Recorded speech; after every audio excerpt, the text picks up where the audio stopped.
આકાશવાણી ભુજ સ્થાનિક સમાચાર આશુતોષ અંતાણી વાંચે છે. નમસ્કાર. આદિવાસી ક્ષેત્રમાં જળક્રાંતિથી વિકાસની સમૃદ્ધિના નવા દ્વાર ખુલશે.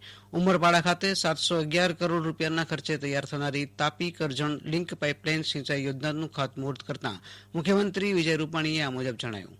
શ્રી રૂપાણીએ રાજ્યના આદિવાસી ક્ષેત્રના વિકાસ માટે 3,900 કરોડ રૂપિયાના ખર્ચે 10 જેટલી અમલી બનેલી સિંચાઈ યોજનાઓથી આદિવાસી વિસ્તાર નવી તકો સાથે નંદનવન બનશે તેવી પ્રતિબદ્ધતા વ્યક્ત કરી હતી.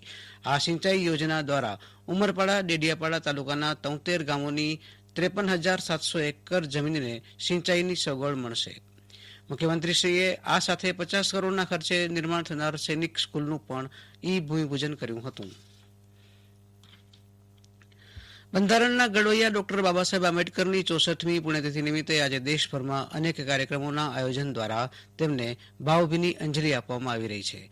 પ્રધાનમંત્રી નરેન્દ્ર મોદીએ ડોક્ટર બાબા સાહેબ આંબેડકરની પુણ્યતિથિ નિમિત્તે ભાવભીની અંજલિ અર્પણ કરી છે. એક ટ્વીટ સંદેશમાં તેમણે જણાવ્યું કે તેમના વિચારો અને આદર્શ લોકોને પ્રેરણા આપે છે. આપણે સૌ તેમના સ્વપ્ન સાકાર કરવા પ્રતિબદ્ધ છીએ. કેન્દ્રીય ગૃહમંત્રી અમિત શાહે ભાવભીની અંજલિ અર્પણ કરતા જણાવ્યું કે તેમના આદર્શોનું પાલન કરતા કેન્દ્ર સરકાર વંચિત પરિવારોના કલ્યાણ માટે સમર્પિત છે. કચ્છ જિલ્લામાં પણ આજે ભારત રત્ન ડોક્ટર બાબા સાહેબ આંબેડકરના 64મા મહાપરિનિર્વાણ દિવસ નિમિત્તે તેમને અંજલિ આપવામાં આવી હતી.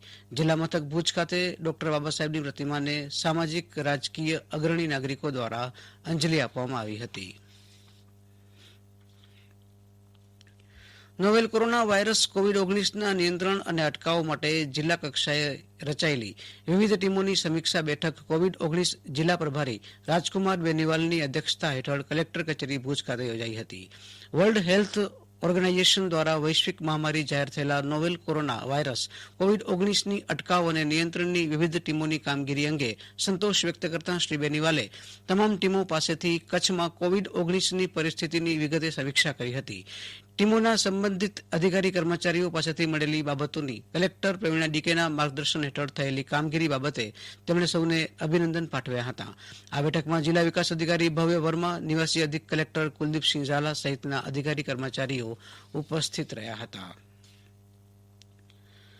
આજે 6 ડિસેમ્બર એટલે હોમગાર્ડ્સ એટલે કે ગૃહ રક્ષક દળ તથા નાગરિક સંરક્ષણ દિવસ છે. આ દિવસ નિમિત્તે જિલ્લામાં વિવિધ સ્થળોએ કાર્યક્રમોનું આયોજન કરવામાં આવ્યું છે.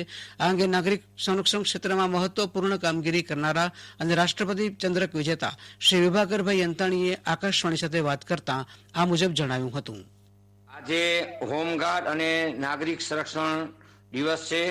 58મો નાગરિક સંરક્ષણ અને હોમગાર્ડ દિવસની ઉજવણી આજે થઈ રહી છે. ત્યારે નાગરિક સુરક્ષા દિવસ 1962માં આઝાદી પછી ભારત અને ચીન વચ્ચે યુદ્ધ દરમિયાન દેશની આંતરિક સુરક્ષા વ્યવસ્થા મજબૂત કરવા માટે નાગરિકોના સમૂહ તૈયાર કરવામાં આવ્યું હતું. સીમાડાની રક્ષા સૈનિક કરે અને નગરની રક્ષા નાગરિક કરે. એટલે હું આજે નાગરિક સંરક્ષણ દિવસે લોકોને નાગરિક સંરક્ષણ અને હોમગાર્ડમાં જોડવા માટે અપીલ કરું છું. હું 1978થી નાગરિક સંરક્ષણમાં લીડર તરીકે સેવા આપતો હતો. ત્યારે મને 2020માં મહામહિમ રાષ્ટ્રપતિ ચંદ્રક એનાયત કરવામાં આવ્યો છે. એ બદલ હું ગુજરાત સરકાર અને ભારત સરકારનો ખૂબ આભાર માનું છું અને લોકોને કહું છું કે પ્રચાર કરી દેશ સેવા માટે આ સંસ્થામાં જોડાય એવી હું આજના દિવસે વિનંતી કરું છું. સિડની ખાતે રમાયેલી પ્રવાસી ભારત અને ઓસ્ટ્રેલિયા વચ્ચેની પ્રવર્તમાન 3 T20 ક્રિકેટ મેચ શ્રેણીની બીજી મેચમાં ભારતે ઓસ્ટ્રેલિયાને 6 વિકેટથી પરાજિત કરવા સાથે મેચની સાથે શ્રેણી વિજય મેળવ્યો હતો.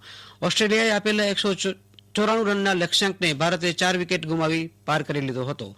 ત્રીજી અને અંતિમ T20 મેચ તારીખ 9મી ડિસેમ્બરે રમાશે. આ સાથે સ્થાનિક સમાચાર બુલેટિન પૂરું થયું. નમસ્કાર.